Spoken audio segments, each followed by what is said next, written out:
On parle ici de quoi? On parle de masques destinés à protéger les soignants, masques chirurgicaux, masques FFP2, datant du début des années 2000, pour la plupart de 2003. Non pourvu de date de péremption, à l'époque ça ne se faisait pas. En tout cas sur les masques qui avaient été achetés, je n'étais pas là, j'étais très loin du ministère. Sur ces masques, une enquête a été demandée en 2017 par le directeur général de la Santé à Santé publique France, l'organisme chargé de stocker ces masques.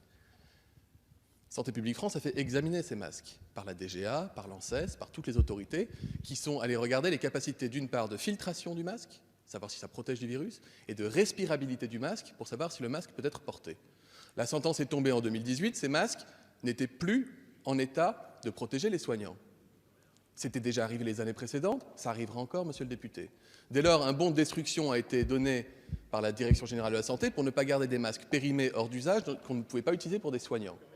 Ces masques ont commencé à être détruits progressivement jusqu'à la fin de l'année 2019, qui sont des masques qui ne pouvaient pas répondre aux normes soignantes.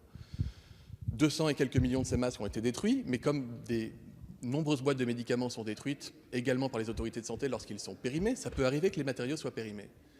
En 2020, en mars, j'ai demandé aux autorités, aux mêmes que celles qui avaient statué sur la qualité de ces masques, de vérifier si ces masques qui ne sont pas disponibles pour les soignants pouvaient être disponibles pour le grand public. Une partie de ces masques, 80 millions environ, ont pu être récupérés non pas pour les soignants parce qu'ils ne filtraient pas assez et que leur qualité n'était pas garantie, mais ont pu être utilisés pour le grand public. Le reste de ces masques, monsieur le député, je vous le confirme, sera détruit.